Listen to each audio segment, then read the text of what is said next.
With the new year brings changes to the law when it comes to radon. For more on what we need to know in 2013 is John Chaney with Pristine Home Inspections. Welcome back. Thanks for inviting me. So what are these new changes going to be? There's a couple different ones, and two of them actually affect daycares and daycare centers. The first one is basically just says that you have to have your house or daycare center tested every 3 years. Then the next one says that you have to, in order to renew your license, you have to have it tested and you have to post the results. So just kind of, they go hand in hand, but it doesn't really take effect until 2014. Okay, so let's make sure for people who didn't see last time you came and joined us, what is radon and why is this important that we have these numbers? So radon is the leading cause of lung cancer in non-smokers. So it's a colorless, odorless gas. You can't see it, can't smell it, but it comes from the decaying uranium in the soil. When it comes to problem is whenever you put a house on top of it or a building on it, and then the building more or less sucks it in.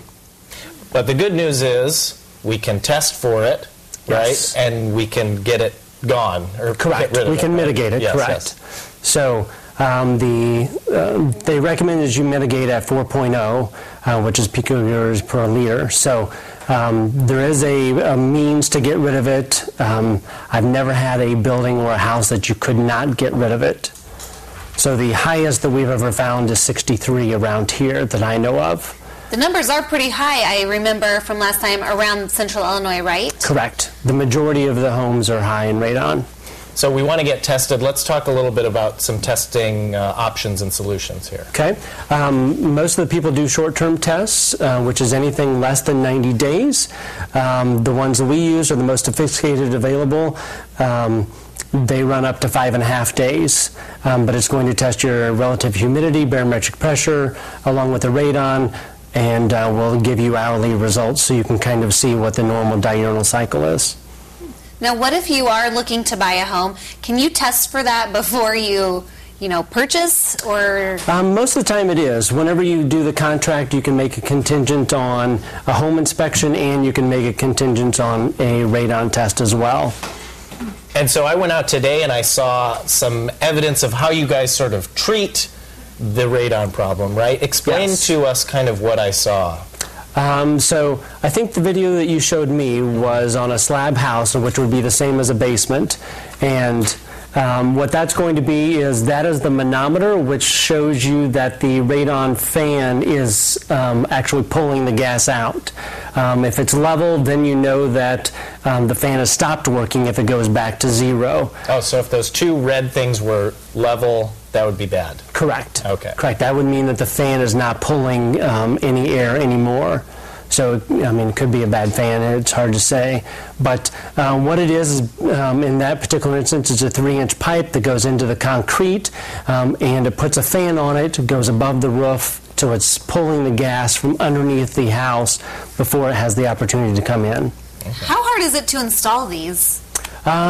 They can normally do it in about 4 hours, so it's not a long-term thing. If you have a crawl space, it takes them a little bit longer just because it's tedious putting the membrane down, but usually a house can have the mitigation system installed within 8 hours. Oh, that's good to know. And okay, what was that? That's the... So this is the most sophisticated device to test with, and it's the one that we use. There's only licensed professionals that can, use this type of device.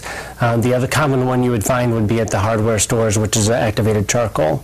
Right. So we'll call you up, you'll come out and test, and if there's a problem, then you can have one of the, either a pipe solution, or are there other things that might need to be done? Yeah, so they all involve a pipe and a fan. So the only other option would be if you have a crawl space, they would use a barrier that goes over top the soil and then gets sealed around the edges to create an airtight barrier, and then they pull the air from underneath that barrier just because it's the soil. Well, it definitely sounds like something that you should look into if you're worried about lung cancer or any other illnesses, I guess. So most people don't realize that, like the house that we tested that was 63, that's like smoking 8 packs of cigarettes a day. And that's how people, if you put it towards cigarettes, most of the people that are non-smokers couldn't even imagine, smoking cigarettes at all, let alone the level that they recommend that you mitigate is 4.0, which is like a half a pack of cigarettes. But by installing the mitigation system, most of the time they'll get it around 1. Yeah, and scary that it's odorless and you wouldn't even know it unless you got a test. Idea. Well, lots of good information. If people want to contact you, maybe they have a question, what's the best way to reach you? They can go to pristinehi.com, our website. They can call 217-352-3743. We can schedule online. They can call in, get a hold of us that way. Well, lots of great information. Thanks so much for coming in and sharing that. If you have any questions for John or you'd like more information, go to CILiving.tv after today's show, and we'll have all the information there.